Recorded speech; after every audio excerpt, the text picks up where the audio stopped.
السلام علیکم پاکستان، حمید نقیبی آپ کی خدمت میں حاضر ہے۔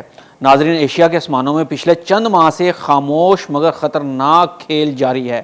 جاپان کے F-15، چین کے 10JC اور ان کے درمیان چند سیکنڈ کی وہ کشیدگی جس نے پورے خطے کی فضائی طاقت کا توازن بدل کر رکھ دیا۔ عوام کو صرف اتنا بتایا گیا کہ دونوں ممالک کے لڑاکا طیارے ایک دوسرے کے بہت قریب آئے، لیکن حقیقت اس سے کہیں زیادہ سنگین تھی، کیونکہ چینی طیاروں نے جاپانی طیاروں کو اپنے نشانے پر لے لیا تھا، اور یہ اتنا سنگین معاملہ تھا کہ دو ایٹمی طاقتیں، دو فوجی سپر پاورز، ایک غلط بٹن، ایک غلط سگنل اور پورا خطہ جنگ میں بدل سکتا تھا۔ یہ صرف ایک ریڈار لاک نہیں تھا، یہ پیغام تھا چین کی طرف سے، تم میں ہمت ہے تو مزید قریب آ کر دیکھو، کیونکہ پہلی بار چینی J-10C نے جاپانی F-15 پر وہی BVR صلاحیت استعمال کی جس نے کچھ عرصہ پہلے بھارت کے رافیل اور سکھوئی سسٹم کو بھی حیران کر دیا تھا۔ آج کی اس ویڈیو میں ہم آپ کو بتائیں گے کہ جاپان کے F-15 اس علاقے میں کیا کر رہے تھے، چینی J-10C کیوں وہاں پہلے سے گشت پر موجود تھے، اور سب سے اہم وہ لمحہ آخر کیسے بنا جب چینی پائلٹ نے جاپانی F-15 کو لاک آن کر کے صرف ریڈیو کے ایک جملے سے بتا دیا کہ وہ نشانے پر آ چکے ہیں۔ ناظرین، یہ واقعہ ہوا ایسٹ چائنا سی میں۔ یہ علاقہ برسوں سے تنازع کا مرکز ہے، کیونکہ یہاں چین اپنی بحری جہازوں کی مشقیں کرتا ہے، جاپان اسے اپنی فضائی حدود کے قریب سمجھتا ہے، اور دونوں ممالک اس خطے میں حق جتاتے ہیں۔ اسی روز جاپان کے E-2D ریڈار طیاروں نے اطلاع دی کہ چینی ایئر کرافٹ کیریئر گروپ علاقے کے قریب بڑھ رہا ہے۔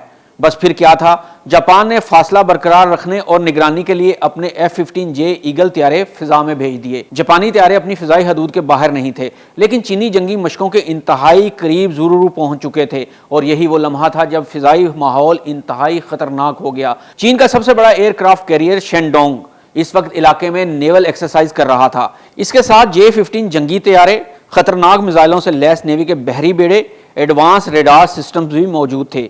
چین کی کہانی میں اصل مسئلہ یہ تھا کہ جاپان F-15 چینی کیریئر گروپ کے بہت قریب آ گئے تھے۔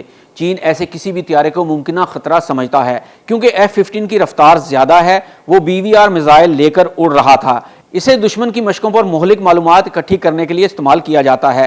تو ناظرین، آئیے دیکھتے ہیں کہ چینی طیاروں نے جاپانی F-15 کو کیسے بتایا کہ تم نشانے پر آ چکے ہو۔ یہ وہ لمحہ تھا جس نے پوری دنیا میں ہلچل مچا دی۔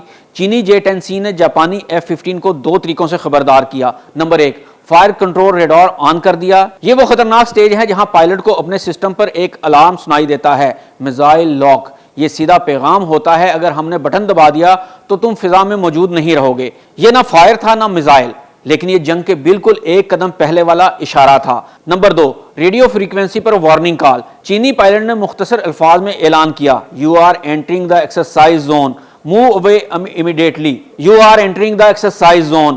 Move away immediately." یعنی یہ زبانی وارننگ اور ریڈار لاک، دوہری دھمکی، دوہرا پیغام تھا۔ تو آئیے اب یہ بھی جان لیتے ہیں کہ چینی طیارے جو فضا میں اڑ رہے تھے اور چینی طیارے جنہوں نے جاپانی طیاروں کو لاک کیا، ان کی خصوصیات کیا ہیں۔ ناظرین، J-10C کی خصوصیات یہ ہیں: رفتار 1.75 میخ، AESA ریڈار سسٹم جو بیک وقت متعدد اہداف ٹریک کر سکتا ہے، missile PL-15 150+ kilometre range, BVR signature کم ریڈار کراس سیکشن۔ تو ناظرین، آئیے اب یہ بھی جان لیتے ہیں کہ چینی طیارے اور جاپانی طیارے جو فضا میں موجود تھے، ان کی خصوصیات کیا کیا ہیں۔ تو سب سے پہلے بات کر لیتے ہیں J-10C طیارے کی۔ ناظرین، اس کی رفتار 1.75 میخ، اس میں موجود ہے AESA ریڈار جو بیک وقت متعدد اہداف کو ٹریک کر سکتا ہے۔ اس طیارے میں PL-15 میزائل موجود ہے جس کی رینج 150+ کلومیٹر تک ہوتی ہے، یہ لمبی رینج سے انٹرسیپٹ کر سکتا ہے۔ J-10C کا ریڈار بہت تیز ہے، وہ F-15 جیسے بڑے ریڈار سگنیچر والے طیارے کو دور سے پکڑ سکتا ہے۔ تو آئیے اب دیکھتے ہیں کہ جاپان کے F-15J ایگل کی کیا خصوصیات ہیں۔ ناظرین، اس کی رفتار 2.5 میخ ہے، اس میں APG-63 ریڈار کا جدید ورژن لگا ہوا ہے۔ یہ طیارہ AIM-120 رام ہتھیار کی طاقت رکھتا ہے جس کی رینج طویل ہے۔ ناظرین، F-15 رفتار اور اونچائی میں J-10C سے آگے ہے، مگر J-10C جیسے جدید سینسر اور کم ریڈار کراس سیکشن والے طیاروں سے مقابلہ اب بہت مشکل ہو چکا ہے۔ ناظرین، چین کا جاپانی طیاروں کو لاک کرنے کا واقعہ۔ چین جاپان کشیدگی کو ایک نئے موڑ پر لے جاتا ہے۔ چین نے واضح کہا، ہماری مشقوں کے قریب آنا جنگی حرکت سمجھی جائے گی۔ جاپان نے جواب دیا، فضا بین الاقوامی ہے، ہم نگرانی جاری رکھیں گے۔ ناظرین، جنگی ہتھیاروں کی خطرناک پاور اور دوڑ دنیا کو ایک نئے خطرے سے دوچار کر رہی ہے۔